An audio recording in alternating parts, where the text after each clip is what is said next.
ମୁଁ ଜ୍ୟୋତି ୱେଲକମ୍ କରିଛି ମୋର ୟୁଟ୍ୟୁବ୍ ଚ୍ୟାନେଲ୍କୁ ଜ୍ୟୋତି କୃଷ୍ଣା। ଆଜି ଆପଣମାନଙ୍କୁ ମୁଁ ଦେଖାଉଛି କ'ଣ ହେଉଛି ନା, ଆଜି ଆମର ହେବ ଓଉ ଆଚାର। ସେଥିପାଇଁକା ଓଉ ଅଲରେଡ଼ି ଏମିତି ମୁଁ କାଟିକି ସିଝେଇ ଦେଇଥିଲି। ଓଉ ଆଚାର କରିବେ, ମୁଁ କରିବିନି, ଏମିତି ପିସ୍ ପିସ୍ କରି କାଟିକି ସିଝେଇ ରଖିଛି। ଏଠି ଚିନି ଅଛି, ଗୁଡ଼ରେ ହେବନି, ଚିନିରେ ହେବ। ଆଉ ଏଠି ମୁଁ ଭାଜୁଛି ମେଥି। ବୋଉ କହିକି ଗଲେ ଯେ ମେଥିକି ଭଲସେ ଭାଜିକି ରଖିଦେଇଥିବୁ, ମୁଁ ଆସିଲେ କରିବି, ସେଥିପାଇଁ ମୋତେ ଭାଜିବାକୁ ପଡ଼ିଲା।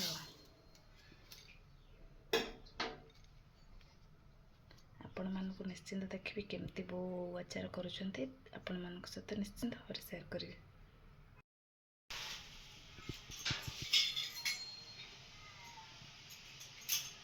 ଗରମରେ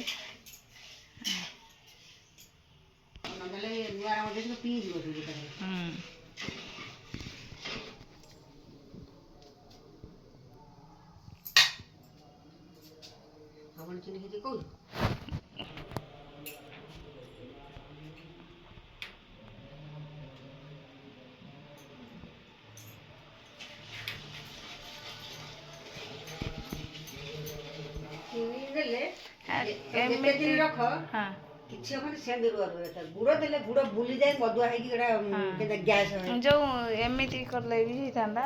ମାନେ କ'ଣ ତେଲରେ ବି ଆଗେ ଡାଇରେକ୍ଟ ଇଏ କରିଦେଉନାହାନ୍ତି, ଜଣେ ତେଲରେ ଭାଜି ଦେଉଛନ୍ତି, ଚିନି ଫିନି ଦେଇ କରୁଛନ୍ତି। ସେ ବହୁତ ଦିନ ରହିବନି, ନାହିଁ ସେ କିଛି ସମୟ, କିଛି ଦିନ ପରେ, ମାସକ ପରେ କି 1.5 ମାସ ପରେ ମାନେ ଗନ୍ଧେଇ ବଡ଼ କାରଣ କେମିତି ଆସିବ, ସ୍ମେଲ୍ ହେବ। ଏମିତି କରି ତୁ ଆମେ ବର୍ଷ ରଖି ଖାଉ ବା, ଗୋଟେ ବର୍ଷ ସେ ବୋତଲ ଇଏ ଶୁଖାଶୁଖି ବି ନାହିଁ ନା ଶୁଖେଇବ କାହିଁକି? ସେ ତ ତା ଦେହରେ ଇଏ ହେଲା, ପୁରା କଷି ହେବ। ସେ ଯେଉଁ କାଚ ବଜାରଟା କ'ଣ ହେଲା? ସେ କାଚ ବଜାର ରଖିଲେ ବଢ଼ିଆ। ହଁ, ସେଇଟା ଗୋଟେ କେଉଁଠୁ ଆଇବ? ବଡ଼ କାଚ ବଜାର। ହଁ, ଗୋଟେ ସେଠିଟା କେତିକି ହେବ? ବାପା ଯାଇ ଆଣୁ ଯିବ ଉତ୍ତରପୁରକୁ, ତାକୁ କହିବୁ ଅଖାଇ ଖଣ୍ଡେ ନେଇ ଆସିବ। କ'ଣ ଓ 3 କିଲି ଖଣ୍ଡେ ନାହିଁ, ଛାଣେ କିଛି ନାହିଁ, 2 କିଲି 3 କିଲି ଖଣ୍ଡେ ନେଇଆସିବା ଚିନି, ଏକାଥରେ କରିଦେବି ବହୁତ କିନି।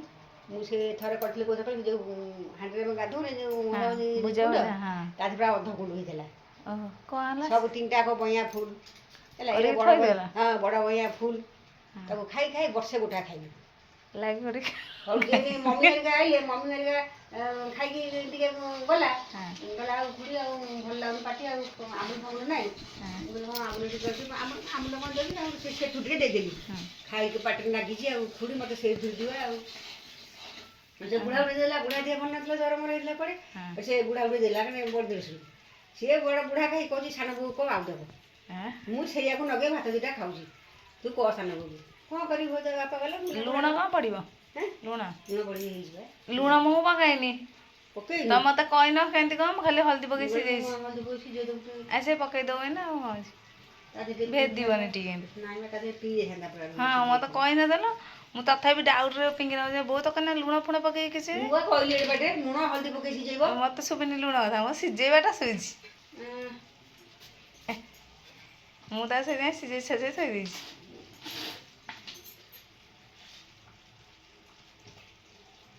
ବେଶୀ ଲୁଣ ଦରକାର ନାହିଁ।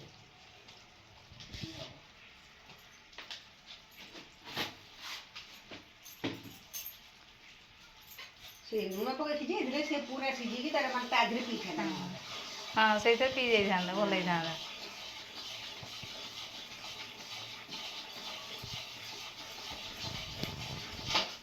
ସେ ବି ଆମର ନେଇଗଲେ, ଗୋଟାଏ ବଇଁଆ ସେ ନେଇଗଲେ ତାଙ୍କର। ଖାଇ ସେ ବୁଢ଼ା ମାଗିଲା, ସାନ ବୋଉ ଦିଅ, ମୁଁ ସେ 2ଟା ଖାଇଲେ ଭାତ ଖାଉଛି, ମୋ ଜ୍ୱର ପାଟି ବନ୍ଧଉଛି, ଦିଅ। ଗୋଟାଏ ବଇଁଆ ନେଇଗଲେ ତାଙ୍କର। ଏଇ ବର୍ଷା କାଟି ନେଉଛି। ଆଉ ଏଇ ବାପା ଜାଣିଥିଲା, ସେ ମଝିଆ ଭାଇ କହୁଥିଲା, ଆଉ ଓ ନେଇଯା, ସେ ସାନ ବୋଉ କହିବୁ, ଆଉ ଯେମିତି କରିଥିଲେ ସେମିତି କରିଦେବେ। ନା ମୁଁ ଖରା ନେବିନି, କାମ ଦେଖି ଗାଡ଼ି ଫରୁଛି।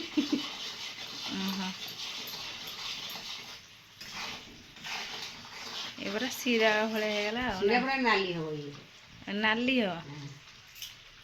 ଯେମିତି ଗୁଡ଼, ଯେମିତି ପାଗ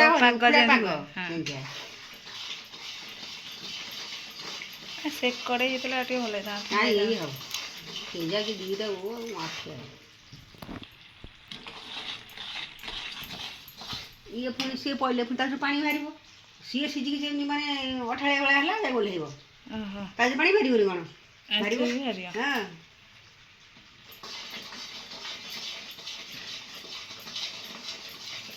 ତାଙ୍କ ଲାଗିଯାଉଛି ଲାଗୁନଥିବ ତ ନ ପଡ଼ିଲେ ସେ ଚିନି ଗୁଡ଼ାକ ଦାନା ଗୁଡ଼ାକ ଫାଇନାଲି ଦେଖୁଛନ୍ତି ବୋଉ ଏଠି କରୁଛନ୍ତି ଓଉ ଆଚାର ଏମିତି ଚିନିକି ସିରା ଟାଇପ୍ର କରୁଛନ୍ତି। ଇଏ ପୁରା ଭଲସେ ଲାଲ ହେବ। ଲାଲ ହେଲା ପରେ ଓଉ ପଡ଼ିବ। ଓଉ ପଡ଼ିଲେ ସେଇଟା ସେଥିରୁ ପାଣି ବାହାରିବ। ପାଣି ମରିବ। ପାଣି ମରିଲା ପରେ ମେଥି ଗୁଣ୍ଡ, ଜିରା ଲଙ୍କା ଗୁଣ୍ଡ, ସୋରିଷ ତେଲ ପଡ଼ିବ। ତାପରେ ହେଇଯିବ ଓଉ ଆଚାର। କେମିତି ବୋଉ କରୁଛନ୍ତି ମୁଁ ଟୋଟାଲ ଭିଡ଼ିଓଟା ଆପଣମାନଙ୍କୁ ଦେଖେଇବି ନିଶ୍ଚିନ୍ତ। ବୋଉ ଏଇଠି ପନିର କାଟିଥିଲେ ଛେନା ପାଣି ଏତିକ ଥୋଇଛନ୍ତି। କହିଲେ ଥାଉ ଫୋପାଡ଼ିବାନି ଦରକାର ହେବ। ଆମେ ଛିଟକେଇଥାନ୍ତି କପଡ଼ାରେ ଧରିବ ନା କପଡ଼ାରେ ଧରିକିନା ତାକୁ ଚଟେଇ ଦିଅ ଫୋପାଡ଼ି ଦିଅ।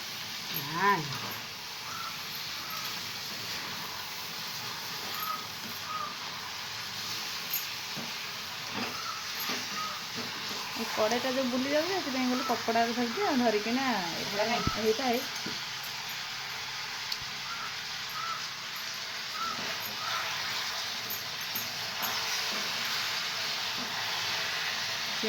ଅଠା ଅଠା ପାଣି ପୁଣି ଆଦେହରେ ବାହାରିବ।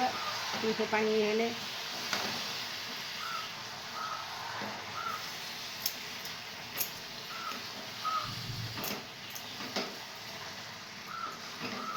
ବର ଅଠା ଭଳିଆ ହେଇଛି।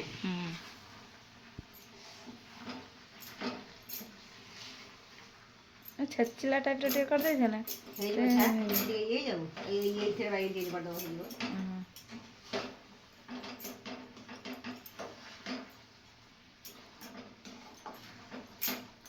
ତାକୁ ଗୁଣ୍ଡ କରିକି ଆଣିବି ମେଥି କରି ଆଣିବି। କିନ୍ତୁ ଏ ଦେଖାଯାଉଛି ଯେମିତି କଲର୍ ପଡ଼ିଲା ଭଳିଆ ଦେଖାଯାଉଛି ନା ଲାଲ ହେଇଯାଇଛି। ବେଶୀ ଦେବାନି ଲଙ୍କା ଗୁଣ୍ଡ ହେରିକା ନାଇଁ ଅଳ୍ପ ଦେବା। ନାଇଁ ରାଗ ହେଇଯିବ। ରାଗ କାଳେ ହେବନି ଖାଇ ହେବନି। ଭଲ ଲାଗିବ ରାଗ ରାଗ ହେଲେ ଭଲ ଲାଗିବନି। ହଁ ଥାଉ ସେତିକି। ମୁଁ ଖାଇପାରିବିନି ମାନେ ହଁ ସେତିକି ଦେବ। ହଁ ଥାଉ। ଆଉ ପୁଣି ଦେବ ତମେ ଖାଇବ ଖାଇବ ଆଉ। ମେଥି ଗୁଣ୍ଡ ତାକୁ ଗୋଟେ ଜରି ପୁରେଇଥିଲ। ଜରିରେ ପୁରେଇ ଡବା ଫାଏ ପୁରେଇ ଥୋଇଦେବୁ ତ ବାସ୍ନା ପଳେଇବ।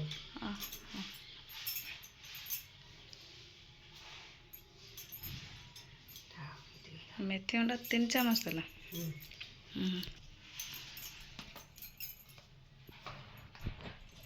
ଗୋଟେ ଡବାରେ ପୁରେଇ ଥୋଇଦେବୁ ହେଲା। ସେମିତି ଛୋଟ ଡବାଟାରେ ଛୋଟ ଡବାରେ ପୁରେଇ ଥୋଇଦେଲେ ମୁଁ ଥାଉ ମୁଁ ପୁଣି ବାପା ଆଣିଲେ ପୁଣି କରିବି ମେଥି ଗୁଣ୍ଡ।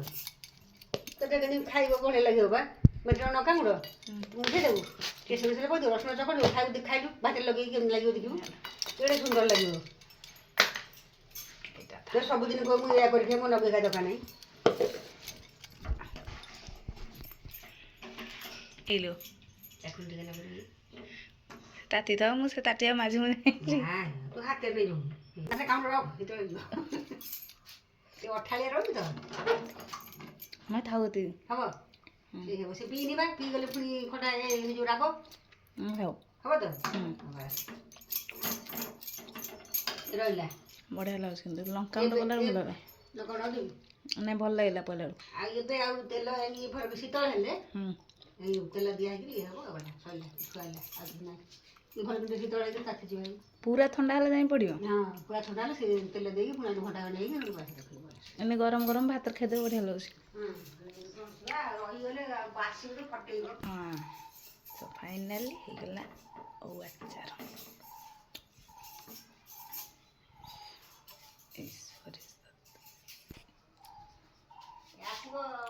ସୋରିଷ ତେଲ ପଡ଼ିଯିବ ଆଉ ହେଇଯିବ ଆଉ। ଫାଇନାଲି ଆପଣମାନେ ଦେଖୁଥିଲେ ମୋ ଶାଶୁ ମାଆଙ୍କ ହାତ ତିଆରି ଓଉ ଆଚାର କେମିତି କଲେ କେଉଁ ପ୍ରୋସେସ୍ରେ କଲେ ଆପଣମାନେ ତ ଦେଖିଲେ। ଏଠିକି ସୋରିଷ ତେଲ ଗରମ କରି ରଖିଛନ୍ତି। ଓଉଟା ଥଣ୍ଡା ହେଇଗଲା ପରେ ତେଲ ପଡ଼ିବ ଯାହାଫଳରେ କି ତା'ର ଟେଷ୍ଟଟା ଆଉ ଟିକେ ବଢ଼ିବ। ଆପଣମାନଙ୍କୁ ଯଦି ଏମିତି ଭଲ ଲାଗୁଥାଏ ଆପଣମାନେ ଯଦି କରିବାକୁ ଚାହୁଁଛନ୍ତି ନିଶ୍ଚିନ୍ତ ଏମିତି କରନ୍ତୁ ଭଲ ଲାଗିବ।